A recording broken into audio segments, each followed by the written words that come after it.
The money was handed out this afternoon by the Family and Community Services Minister, Virginia Chadwick, under whose authority the committee operates.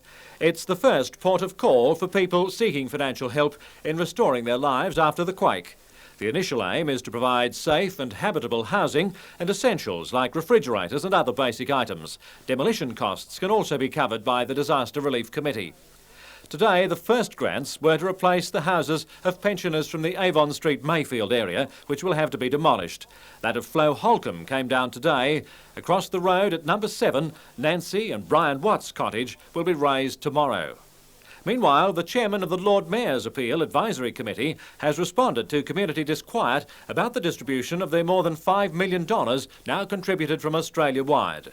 Alwyn Druce says he understands the concern, but explained that it's a safety net to catch people who can't get relief either from FACS, the Small Business Rural Assistance Scheme, insurance companies or other sources. I think a lot of people believe that the Lord Mayor's Committee is the only body that's paying out for damages and suffering that's happened. It would appear it's the only one not paying out. Yes, that's true, and I think that's happened simply because of the timing. In other words, as the paper flows along the corridor, if you like, there are these other government instrumentalities that have their decisions to make for them to be the first ones to pay out. And this is fair enough, because the more the government's paying out, the further the funds created by gifts from the people of Australia will last the distance. Mr Druce said he believes all the money will eventually be distributed, but any which might remain will be given to local charities by 1994. Last night, Newcastle Council decided to send the Deputy Lord Mayor, Alderman Doyne Lanham, and the Director of Health and Building Services, Harold Stewart, to a conference on earthquakes in Russia. This is despite a refusal by the state and federal governments to help finance the trip. They're coming from all around the world, America and Rome and France and Switzerland, so it's very important that it's an opportunity to meet those people that have been involved in earthquakes for several years and bring our records up to date. Sending the two-man delegation to the USSR will cost the council $10,000.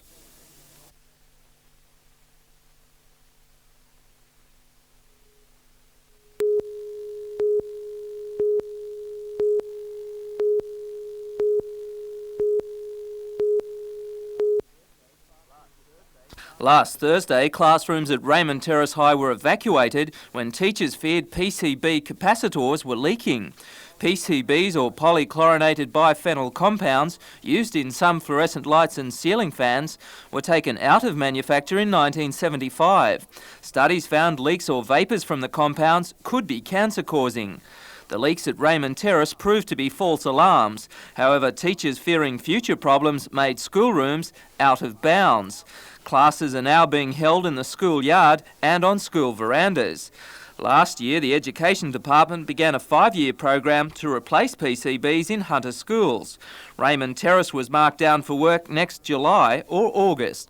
The arrangements that we have in train at the moment for dealing with capacitors that have to be removed over a period of time are agreed to be totally adequate and safe for students and teachers to use classrooms, and that's the message that I want to get across.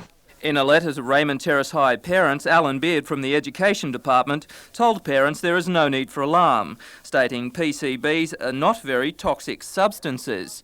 Yet a department release last April stated PCBs are regarded as being toxic. Whatever the definition, Alan Beard is standing firm. Raymond Terrace High must wait in line. At least at some time I'm going to have to decide that this has gone far enough. But there's no way in which I can change the time when Raymond Terrace High School will have its lights changed. I've got schools all across the region that are waiting patiently for their turn on the program. The teachers too are standing fast. Classes will remain outside. Teachers are standing really strongly on this. It's an issue of safety, and I think it really has come home to everybody how important it is. A government offer late tonight to check damaged light and fan fittings is expected to be refused by the teachers, who are calling for a thorough check of all fittings. Peter Ryan, NBN News.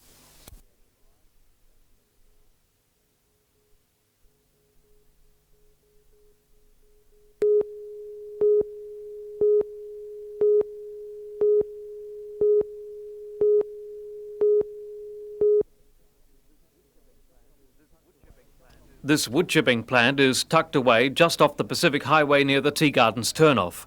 Situated on 100 acres, it has the capacity to produce 350 tonnes of chip a day, some for the domestic market but much of it for export. Established in 1979, the plant was first used to process pine forests which had been badly burned in a bushfire.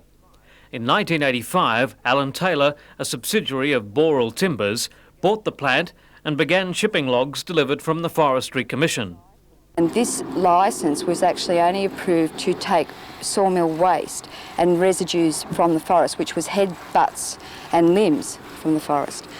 But they're not. They're now going in and taking logs, and a lot of these logs in here are actually oversized, and they are really saw logs. They're not waste. It's a pattern that's been repeated every time wood chipping has been introduced. It's actually led to a decline in the in employment in the saw log industry in the areas that are affected by it. And one of the reasons why that's the case is what we've found in there today is a large number of logs which actually should be going to sawmills, which shouldn't be put through the chipper and sent off to Japan. The company refutes the allegations that it's using logs here which could otherwise be milled. It says that it uses only rejects from the Forestry Commission to turn into wood chip. Great Lakes Shire Council has been asking for a development application from a succession of owners. Boral Timbers has been the first to comply, albeit 5 years after taking control of the plant. And it's only now, after 11 years of production on the site, that the environmental considerations are being studied. To highlight that, a group of conservationists marched on the plant today. They delivered their demands to the manager and inspected the logs awaiting chipping. Moments after returning to the main gate and agreeing to an interview, the protesters faced the police.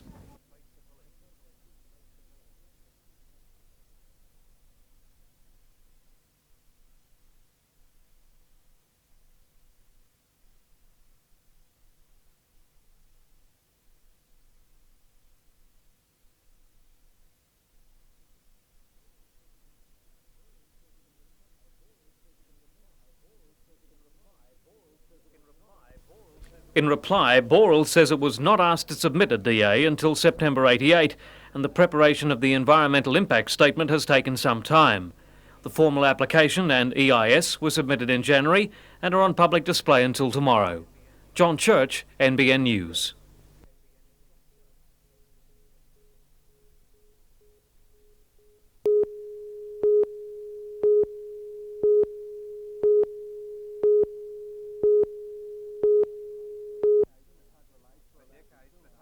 For decades, the Tuggerah Lakes were allowed to silt up and household effluent flowed into the waterway, stimulating excess weed growth. 18 months ago, the state government began a restoration program on the lakes, dredging channels and clearing weed. But recently, the dredging program has run into problems. They draw too much water and they can't get in close. They're 2 or 3 feet is what they draw, which is a problem. The other problems that the dredgers have found, which are slowing things down a bit for them, is all the rubbish that's on the bottom of the lake. They've pulled up anchors and tyres and fishing lines. The fishing lines get tied up in them that much that they have to use oxyacetylene torches to get it off. Those delays have seen more than $750,000 spent on dredging alone. With costs spiralling, the committee forecast a blowout in the budget before work could be completed. To try to speed up the work in a cost-effective manner, the committee have opted for a cofferdam system. Unlike the present system where the dredging is pumped up onto the foreshore, under the new system, once the fenced-off area has been drained, specially adapted swamp dozers will be brought in to push the ooze up onto the foreshore.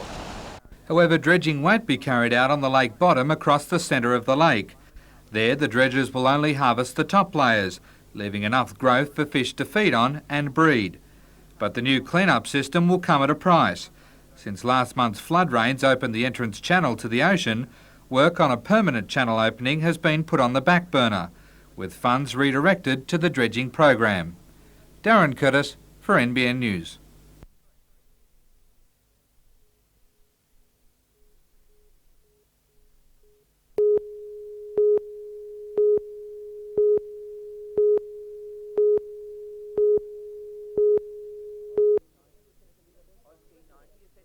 Auski 90 is set to be the best on record, with a spectacular ski show from SeaWorld at Surfers Paradise, plus trick ski demonstrations that are sure to impress the expected big crowd. But what everyone will be waiting for is the tournament proper, which will see the men and the women compete in slalom and the jump. The world's #1 female skier is American Dina Mapple, and last weekend at the Moomba Carnival in Melbourne, she jumped 40.6 metres to win that event. For the world record holder, that's forgotten. Auski's now on her mind. I kind of look at it more, I won Moomba, Moomba's over, this is a new tournament, and you might carry some confidence, but I try not to be overconfident or underconfident. It's really important to just go out there and ski for what it is and take one day at a time. Another young lass from the US of A, Lisa Simoneau, was runner-up to Aussie Karen Neville at Auski last year and was third at Moomba. Lisa could upset the hotshots as she searches for #1. I'm always looking for that #1 spot, definitely. But Dina's here this year and Karen's jumping well, so anytime you get the two of them in a tournament, it's definitely tough competition. Jennifer Leachman is the current world record holder in the slalom and is favourite to win here. But Karen Neville is out to retain Australian pride, and the way she is setting about the slalom course and snapping it off the top in the jump, Karen Neville OAM could successfully defend her title. For the likeable Queenslander, there's no added pressure. I don't think of that. It's a whole new tournament, a whole new ball game, different competitors. You can never think about winning again because that's just, there's enough nerves anyway without having to worry about that.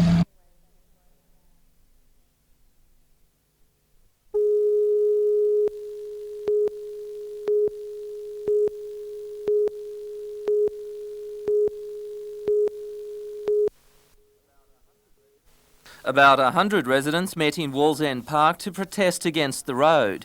Under a council plan announced 4 years ago, a corner of the park would be cleared and a house demolished for a traffic link from the south through to Wallsend shops. Among the protesters, Newcastle's Lord Mayor John McNaughton, who agrees the park should be saved.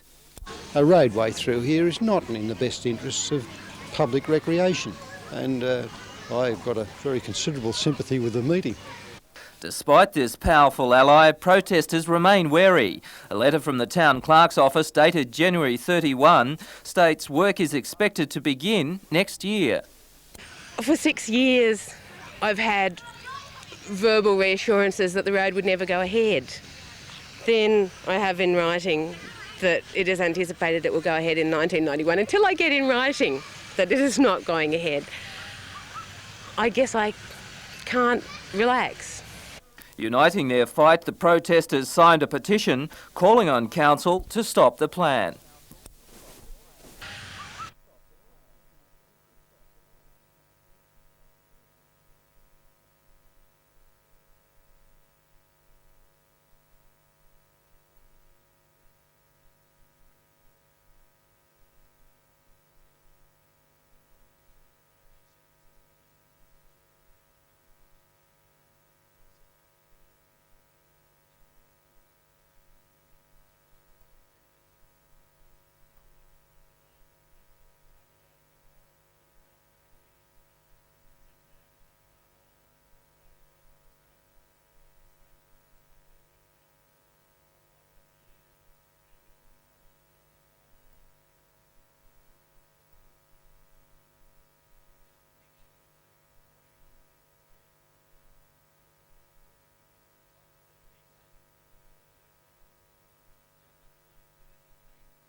Although the Hunter Institute and the university are amalgamated, there are still two separate student unions. The representative councils are to unite in July. However, that is under threat because the Hunter Institute union has endorsed independent candidate Lee Morn in the election.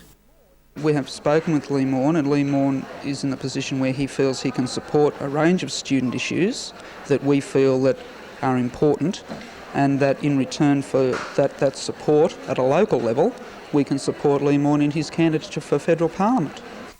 The Institute Council freely admits that it is supporting Mr Morn to highlight its dissatisfaction with the amalgamation process. We now have a position from which to bargain, or from which we may move in any direction that we so see as being an appropriate move, rather than being in the position where we have a political position thrust upon us or assigned to us through virtue of the amalgamation process. President of the University SRC, Martin Davies, says the endorsement is dishonest and will only jeopardise the smooth implementation of one student council. It certainly threatens the smoothness of amalgamation, which affects the students and their money. I think coming out in support of Lee Morn was an amateurish and ill thought out intrusion into politics. The University Council is also critical of an advertisement in this morning's Newcastle Herald in which the Institute Union publicly endorsed Lee Morn. We could only continue to condemn that action, especially in lieu of the fact that there was an advertisement in this morning's Newcastle Herald which had used student money to prop up a political candidate's campaign, which is absolutely ridiculous. That advertisement will not be appearing again. The Australian Electoral Commission has found the ad was unauthorised and in breach of the Electoral Act. Although it will not be taking legal action against the Institute, SRC or the Newcastle Herald, it has issued a warning to both. Jodie McKay reporting for NBN News.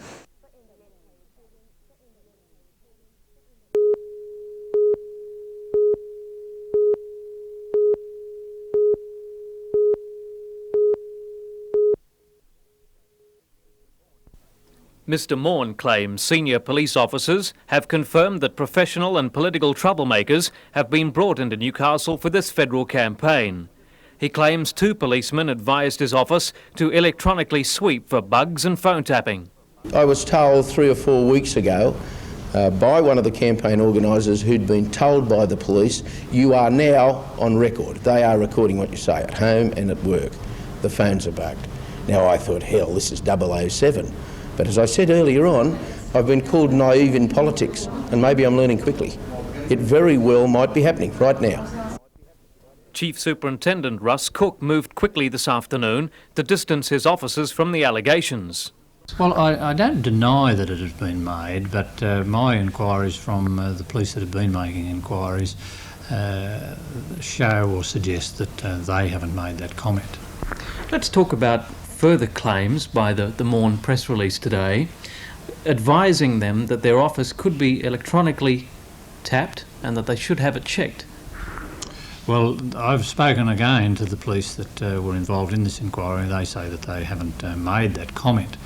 It is possible that some police officer could have suggested that the office be swept, but the police that were handling the inquiry say that they didn't say it.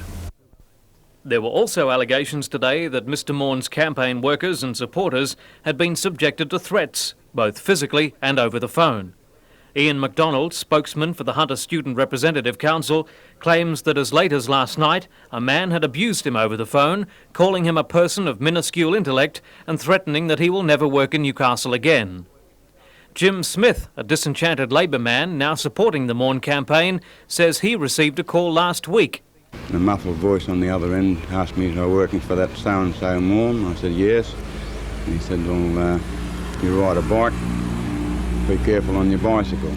Bang went the phone down on me again. Did it upset you, that call? My word, it did. Late this afternoon, Alan Morris, the federal member for Newcastle, decided to comment on what he called the outrageous statements by Mr Morn. He says he would not have a bar of any unfair tactics of any kind, calling the accusations ridiculous and preposterous.